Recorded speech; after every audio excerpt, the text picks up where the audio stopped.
Bonsoir à tous et bienvenue à votre édition de 19h sur la télévision du Burkina. Voici les titres. 4 aliments testés pour prévenir la malnutrition aiguë et le retard de croissance chez les enfants de 6 à 23 mois. C'était l'objectif d'une étude menée par l'Institut de recherche en sciences de la santé et qui a porté sur plus de 6000 enfants de 4 communes de la province du San Matenga. Les résultats viennent d'être présentés aux acteurs de la santé et de la nutrition. Et puis non à l'exclusion éventuelle de certains candidats et oui au respect des principes démocratiques et de transparence lors de l'élection du futur président du patronat burkinabé. Sans substance, le contenu de la conférence de presse du Conseil des associations et les syndicats du monde de l'économie burkinabé. Le Conseil appelle les autorités à jouer leur rôle de veille pour le scrutin du 18 janvier prochain. Le résultat de l'étude évaluation coût-efficacité de l'utilisation de 4 suppléments alimentaires sur la santé et la croissance des enfants dans le San Matenga sont connus. Il a été question dans cette étude de faire la comparaison calorifique de 4 aliments dans la prévention et la malnutrition aiguë et du retard de croissance chez les enfants de 6 à 23 mois. Elle a été menée par l'Institut de recherche en sciences de la santé et a porté sur plus de 6000 enfants. Plus de détails avec Yacouba Gamene et Estelle Judith Assogba. Les commanditaires de l'étude partagent les résultats de leurs travaux aux chercheurs, acteurs de la santé et nutrition et partenaires. Une étude qui visait à faire une comparaison des valeurs isocalorifiques de 4 denrées alimentaires. L'objectif est de voir quel est l'aliment le plus efficace pour prévenir la malnutrition chez les jeunes enfants de 6 à 23 mois. Nous avons testé 4 aliments que sont le CSB+. Le CSB+, c'est une farine infantile composée de maïs, soja et puis du haricot. Et on ajoute de l'huile à côté pour faire la bouillie pour les enfants.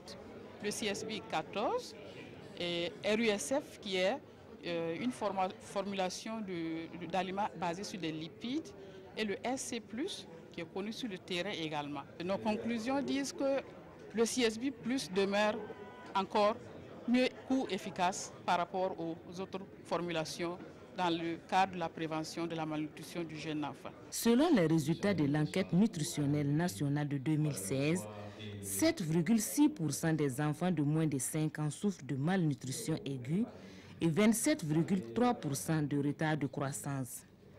Pour le représentant du ministre de la Santé, les résultats de cette étude sont d'ores et déjà encourageants. Tout dernièrement, avec le scandale qui a éclaté avec les picots, les produits français qui sont incriminés. Et nous avons donc intérêt à utiliser nos produits locaux. Là, nous maîtrisons et c'est encore bio. Il souhaite par ailleurs que les résultats de cette étude soient diffusés et qu'ils permettent au gouvernement et ses partenaires de disposer d'arguments scientifiques solides pour l'acquisition de produits à moindre coût et efficaces dans la lutte contre la malnutrition au Burkina Faso.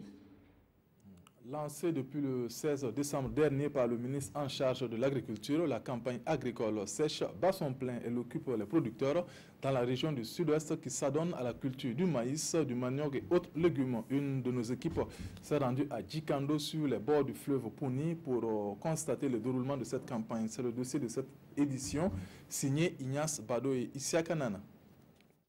Installé aux abords du fleuve Puni, Yulgour et Yul exploite depuis de nombreuses années quelques périmètres aménagés. Il y cultive depuis lors des céréales et quelques produits maraîchers. Tout comme lui, ils sont plus d'une trentaine de producteurs à tirer profit de ce cours d'eau situé à quelques encablures de Gawa, surtout en cette campagne agricole de saison sèche. Je suis à 1 hectare d'abord, mais il y a des superficies qui restent que je vais mettre en place. Si bien que l'eau ne s'arrive pas au bas-fond, et je vais remettre les restants là en place. 1 hectare, tu as à peu près 40 sacs en saison sèche. Ça veut dire si tu l'appliques normalement ce que les techniciens vous disent. En saison sèche, 1 hectare, j'ai dit 40, mais ça va être plus.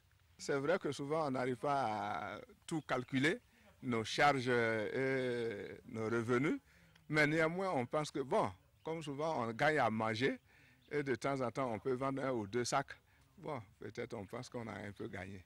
Qu'à cela ne tienne, ces producteurs disent être confrontés à de nombreuses difficultés, entre autres le manque d'intrants et l'assèchement précoce du cours d'eau. En février, avril, mars, s'il n'y a pas les premières pluies, donc au fleuve, tu peux promener comme tu veux, il n'y a rien.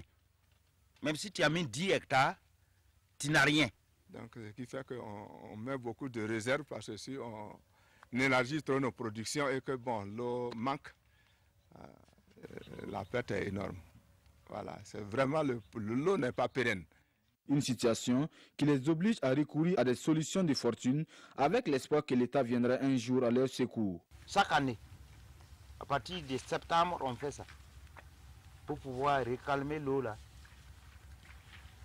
Pour les travaux du jardinage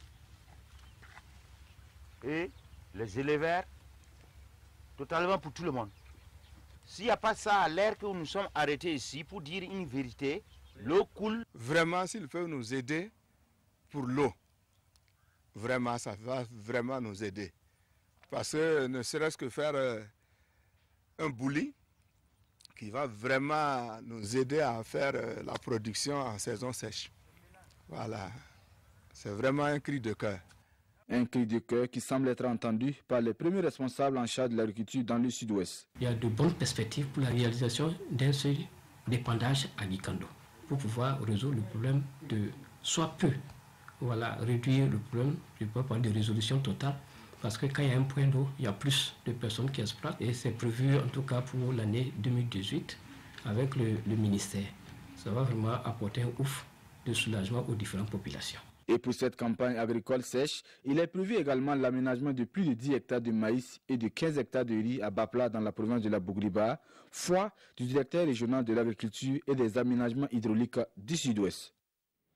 Le médiateur du Faso va à la rencontre des populations des différentes régions du Burkina. Ce 10 janvier, Saran Sérémé était à Bobo Dioulasso pour présenter sa structure. Une conférence qui a permis aux populations d'en savoir davantage sur les attributions et missions de cette institution de la République Bilidou Bazongo et Ali Traoré.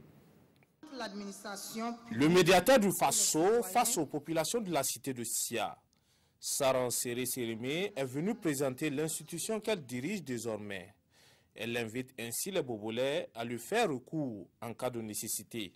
Il a pour mission de défendre, de protéger les droits et les intérêts des citoyens contre les fautes, les négligences, les lenteurs ou lourdeurs, les abus et dysfonctionnements des structures administratives en vue de garantir à chaque citoyen burkinabé ou groupe de citoyens un traitement responsable et juste.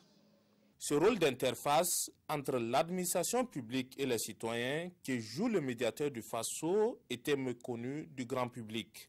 Cette conférence est donc une opportunité pour la population de connaître et de mieux cerner le bien fondé de cette institution. Beaucoup de gens voient qu'on parle beaucoup du médiateur du Faso sans pour autant savoir ses rôles. Donc je trouve que cette conférence est la bienvenue parce qu'elle permettra aux uns et aux autres de connaître les rôles et responsabilités d'un médiateur du Faso. En tant que représentant de la société civile, nous on a souvent aussi des préoccupations de la population. Je crois que c'est l'occasion aujourd'hui même de pouvoir expliquer aussi à la population ce que c'est que le médiateur du Faso. Et puis encore peut-être avoir aussi des documents que nous allons, des doléances que nous allons adresser au médiateur du Faso. Cette conférence, en plus de la ville de Bobo Dioulasso, va s'étendre à d'autres localités du Burkina Faso. Et celle qui a l'initiative est la troisième femme à diriger l'institution depuis sa création.